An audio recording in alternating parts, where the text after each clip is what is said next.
Good evening, Luzon, Visayas, and Mindanao, together with the Presidential Communications Office. Jumu'ah Mubarak, we bring you the latest, widest, and most comprehensive news coverage from the People's Television, IBC, Philippine News Agency, Philippine Information Agency, and Presidential Broadcast System. I'm Princess Abiba Saripauda. And I'm Joe Fernandez. We are from Radyo Pilipinas. Welcome to Balitang Pambansa. Tonight's headlines. President Ferdinand Marcos Jr. once again led the campaign rally of the Alianza para sa Bagong Pilipinas in Tacloban City. The palace belied the claim of a lawmaker of supposed betrayal in relation to the government's service of the arrest warrant against former President Duterte. The Department of Justice assures that the country's justice system is still working. The Commission on Elections, or COMELEC, says that the printing of ballots for the 2025 midterm polls is nearly complete. President Ferdinand R. Marcos Jr. led the 9th leg of campaign rally of the Alianza para sa Bagong Pilipinas coalition in Tacloban City Leyte earlier today. The admin vets are hopeful that voters will look beyond political affiliations when casting their votes in the 2025 midterm elections and stress the importance of evaluating candidates based on their competence and qualifications rather than the party colors. PTV's Melales Moras has the details. In front of thousands of Filipinos in Tacloban City, Leyte, President Ferdinand R. Marcos Jr. proudly campaigned for the administration's senatorial bets during the Alianza para sa Bagong Pilipinas Grand Campaign Rally. In his speech, the chief executive highlighted that their team is on the right path, that's why our countrymen should vote for them. Malinaw po ang direksyon ng aming alyansa. Ito ay para sa kaunlaran, para sa kapayapaan, para sa pagpapaganda ng buhay ng bawat Pilipino. On crimes and illegal drugs, President Marcos Jr. reiterated that it's best to have it bloodless as much as possible. Hindi po natin kailangan dumaan sa madugong solusyon. Wala po sa amin ang naniniwala na ang solusyon sa krimen at saka sa droga ay ang pumatay ng libo-libo na kapwa nating Pilipino. Hindi po tama yun. In a press conference earlier, Alianza Campaign Manager Representative Toby Chanco said their candidates will continue to focus on their platforms and goals for the country amid the issues on the arrest of former President Rodrigo Duterte due to crimes against humanity. Ang alyansa ay nanatiling nakatutok doon sa araw-araw na mga suliranin ng ating mga kababayan, tulad ng trabaho, pangkabuhayan. So yun po ang pinapaliwanag ng alyansa at yun po ang tinututukan natin. Hindi po tayo dapat mawalan ng focus dahil yun po ang mga suliranin na dapat resolbahan para guminhawa ang buhay ng ating mga kababayan. For her part, Alianza candidate Mayor Abby Binay urged voters to look beyond political affiliations of candidates and instead focus on what they can do as senators. Her teammates in Alianza also agreed with this. Yes, we are part of the administration, but we are individuals in a group. So sana naman po dun sa mga botante, we're not talking about kung pro-Marcos ka ba o pro-Duterte ka, kung pink ka ba, kung dilaw ka ba, kung green ka ba, kung red ka ba. At the end of the day, ang gusto po natin, tama po nga si Sen. Erwin, ano ba ang pwede naming ibigay sa mga kababayan po natin? Mainit ang mga ulo ng mga tao, pero sana bigyan natin ng pagkakataon yung ICC na alam naman natin na magiging patas. Para hindi naman nga sinasabi na guilty siya. Kaya nga may proseso, kaya nga may trials. When asked if the Philippines should rejoin ICC, another Alianza candidate, Representative Erwin Tulfo, said, definitely, there should be public consultation. To start with, yung ating mga mambabatas, mga district, lawmakers, senators, before we have to talk about it, tackle it, para we can hear the clamor of the public. Sino ba may gusto, sino hindi, so that we would know. From PTV, Melales Moras, Balitang Pambansa. The government's Trabaho at Serbisyong Pangkalusugan sa Bagong Pilipinas event in Santa Rita, Samar offered over 3,000 job vacancies for local and overseas employers. Led by President Ferdinand R. Marcos Jr., it assisted nearly 2,000 job seekers, mainly foreman Pantawid Pamilya beneficiaries. The event is aimed at addressing job mismatches and also provided affordable agricultural products, pre-medical services, and a one-stop shop for pre-employment documentation. Lahat po na naghahanap ng trabaho ay kahit papano ay bibigyan natin ng pagkakataon upang makapaghanap buhay ng disente at ng mabuti para sa kanilang mga pamilya. Meanwhile, all eyes are on The Hague as former President Rodrigo Duterte faces his pre-trial for charges of crimes against humanity. With his daughter, Vice President Sara Duterte, by his side, along with Senator Robin Padilla and his trusted lawyer, Harry Roque, the stage is set for a historic moment. As we hear from Carol Panday live via phone patch in the Netherlands. Carol. The pre-trial is ongoing now. Former President Rodrigo Duterte is scheduled to appear tonight for his pre-trial concerning charges of crimes against humanity. His daughter, Vice President Sara Duterte, arrived accompanied by Senator Robin Padilla and former presidential spokesperson Harry Roque. Roque, an accredited lawyer for Duterte at the International Criminal Court, is expected to join him during the pre-trial. As of now, Vice President Sara Duterte has not yet met with the former president. Filipinos interested in following the proceeding can watch the live stream of Duterte's pre-trial directly from The Hague, Netherlands. From The Hague, Netherlands, Carol Panday, Balitang Pambansa.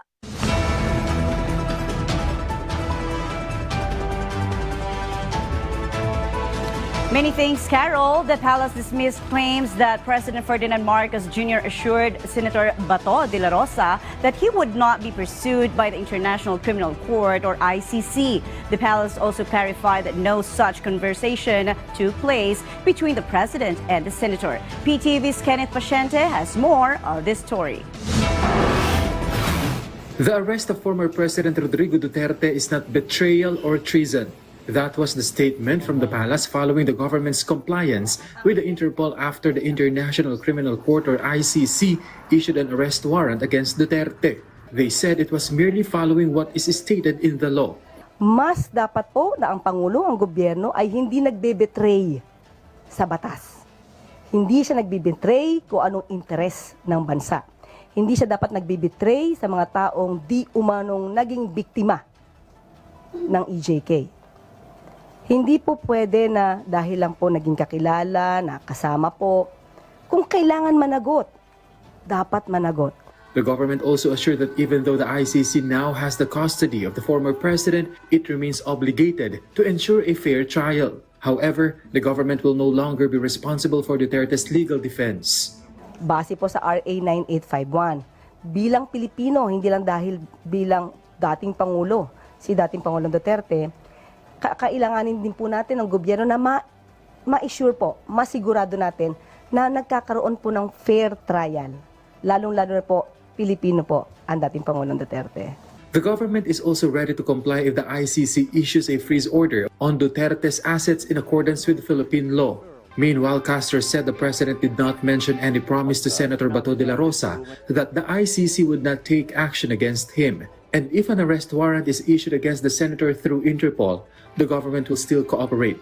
Hindi po tayo pwedeng mamili. Wala pong pwedeng special treatment.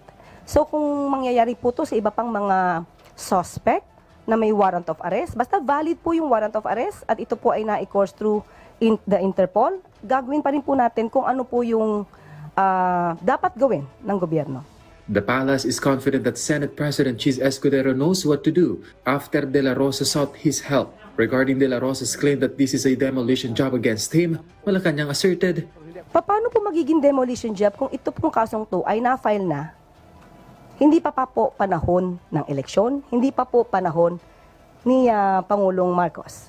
Moreover, the palace also said it understands the reaction of the Duterte family when the former president was arrested, stating that it is only natural for them to feel that way since a family member is involved. However, the palace stressed that people should not forget the root of the former president's arrest amid a continued protest by his supporters. Bakit na pagtutuunan natin ng pansin yung pinagbibintangan na pumatay at nagpapatay.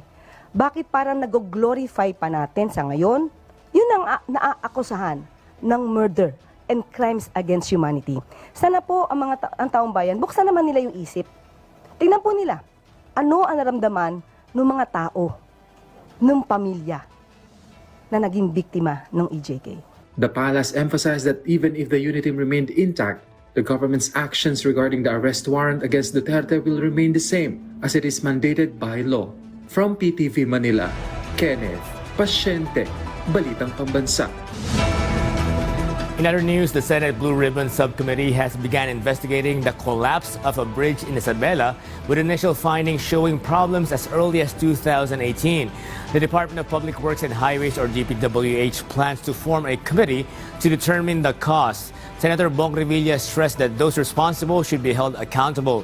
DPWH Undersecretary Ruhenio Pipo confirmed a structural failure was identified but no suspensions have been made yet. Senator Alan Peter Cayetano suggested applying preventive suspensions during the investigation. That's why you have a preventive suspension during the investigation. Walang personalan yon. And that's why the preventive suspension is a limited period. Para matapos mo rin. So kung sabihin mong 15 days yung preventive suspension. Di ba? Meanwhile, on the other news, the Senate has started preparing the robes that senators will wear for the upcoming impeachment trial of Vice President Sara Duterte. According to Senate Secretary Renato Bantug Jr., they began coordinating with the senators about 2 weeks ago regarding the measurements of the robes. He also plans to check with the office responsible for the robes to see if any measurements have been taken. The robes will have the same color and design as those used during the impeachment trial of former Supreme Court Chief Justice Renato Corona. Senator Alan Peter Cayetano also shared his preparations for the impeachment trial, including new law books. Pwede mag-fit ng robe. So, the new law books we're updating dun sa rules ng evidence, crim pro, and then may seminars na ongoing. No? Yun naman ang lamang ng 12 na hindi re-electionista. The Department of Justice, or DOJ, assured the public that the country's justice system is not failing. This statement comes after the arrest and transfer of former President Rodrigo Duterte to The Hague, Netherlands, where he will face charges before the International Criminal Court, or ICC. DOJ spokesperson and Assistant Secretary Migo Calvino addressed the recent developments, stressing that Duterte's transfer does not indicate a failure or breakdown of the country's justice system. The DOJ also stated that despite Duterte's transfer abroad, the investigation into the alleged extrajudicial killings in the country will continue, and authorities are actively gathering more evidence against the former president. Furthermore, the DOJ assured the public that local officials and police officers found responsible for the alleged EJ case will also face charges. And this should not be an admission that we do not have a working justice system. In fact, napalakas pa po natin ang justice system dahil sa napakaraming reforma ng Department of Justice, ng DILG, under sa administration ni Pangulong Marcos. Kaya ito po, maraming nagsasabi din na, are we not giving up a part of our sovereignty? Hindi ba natin sinusuko yung sovereignty natin? Ang sa tingin ho natin sa gobyerno ay ito mismo ay act ng sovereignty to cooperate with the international community.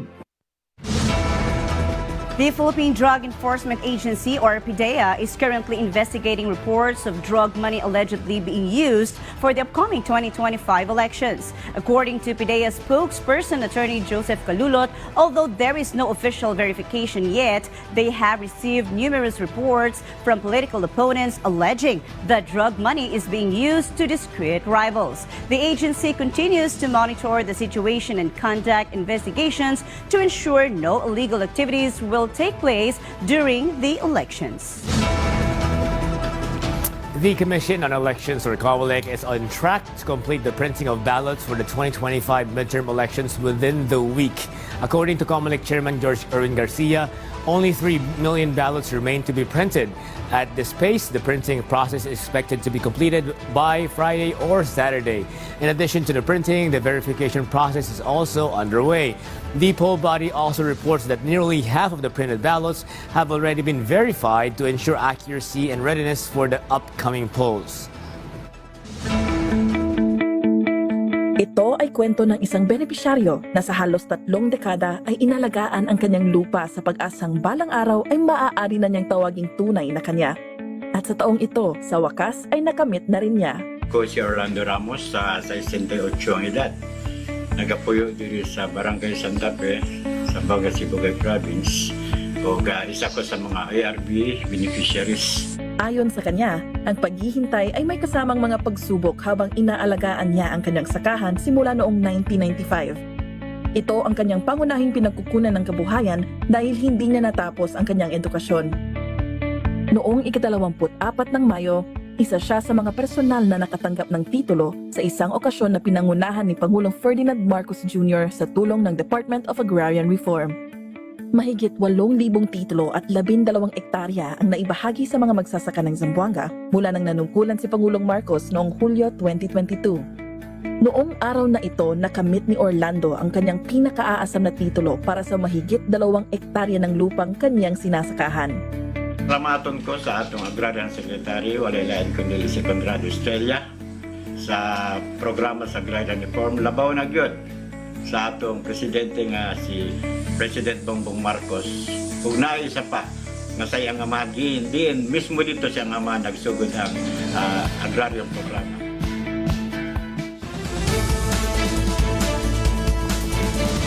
Back on Balitang Pambansa, the Department of Migrant Workers or DMW has shut down a recruitment firm in Mabalacat City, Pampanga for its involvement in the illegal recruitment of overseas Filipino workers or OFWs.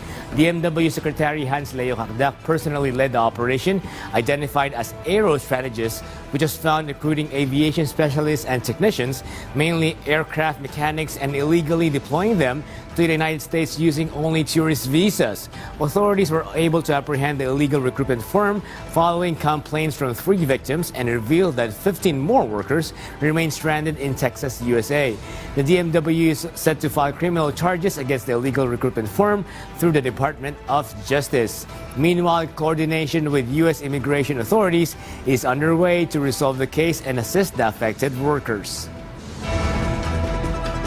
The National Amnesty Commission, or NAC, has received over 2,000 applications from former rebels, mainly from the CPP-NPA in Mindanao, as well as the MILF and MNLF. The NAC is reviewing these applications to recommend amnesty to President Marcos. They aim to increase the number of applicants by opening more boards in Luzon and encourage submissions before the March 2026 deadline. Today, NAC celebrated the first anniversary of Presidential Proclamation number 404, which supports granting amnesty to former rebels. We are reviewing about 69 recommendations coming from the different local amnesty boards. So in due time, we will submit it to the Office of the President. News from Mindanao, the first ever provincial museum in BARM was established in Maguindanao del Sur. Philippine Information Agency's Oliver Rivera has the details.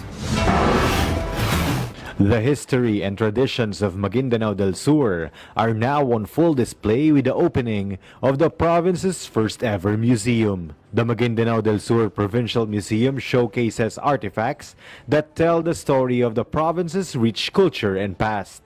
When you enter this building, hindi lang natin ma-explore ang Maguindanao del Sur, and then when we came out from this building, we've learned something about kung saan tayo nanggaling. Among the exhibits are pusaka or heirlooms that are over 50 years old. Visitors can also see items like the dudan, gadol, sundang, and even a bazooka from the early 1900s. The museum also highlights the inaul, a beautifully woven fabric that reflects Maguindanaoan artistry. Yes po, this is open for public.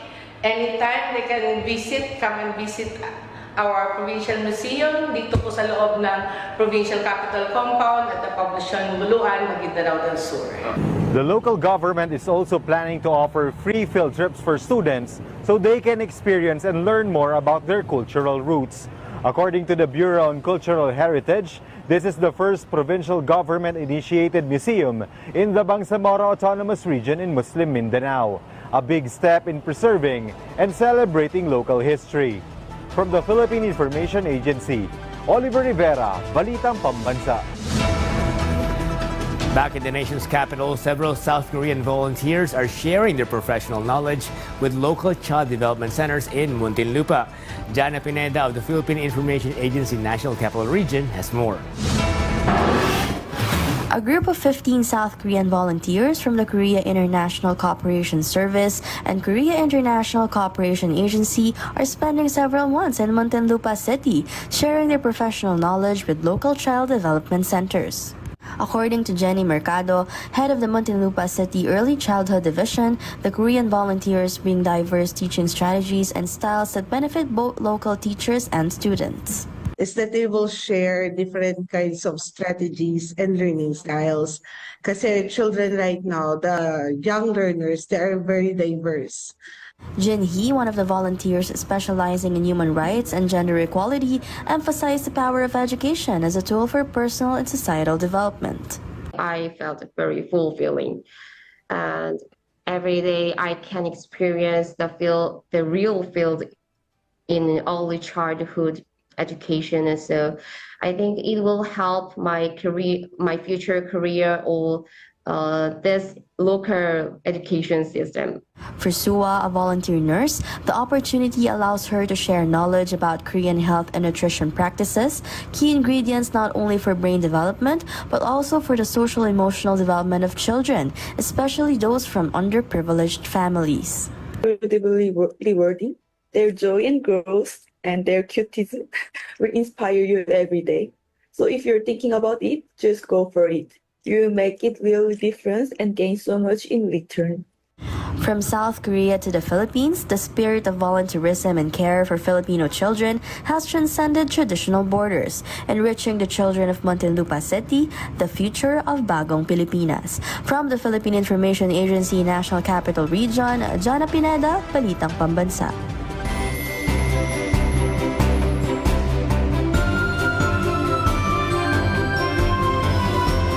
Based on Pag-asa's weather update, easterlies affects the country. Caraga, Davao Oriental, and Southern Leyte may expect cloudy skies with scattered rains and thunderstorm, while Metro Manila and the rest of the country will experience partly cloudy to cloudy skies with isolated rain showers or thunderstorms due to the easterlies. And that wraps up our rundown of the latest, widest, and most comprehensive news and information from all across the nation. From Radyo Pilipinas, I'm Joe Fernandez. It's the 12th day of Ramadan. This is your trusted news source, always ready to inform and serve the Filipino people. Catch Balitang Pambansa again next week at 7 a.m., 12 noon, 6 p.m., and 9:30 p.m. for more updates and developments. From Radyo Pilipinas, I'm Princess Abiba Saripao Dak, and this is Balitang Pambansa.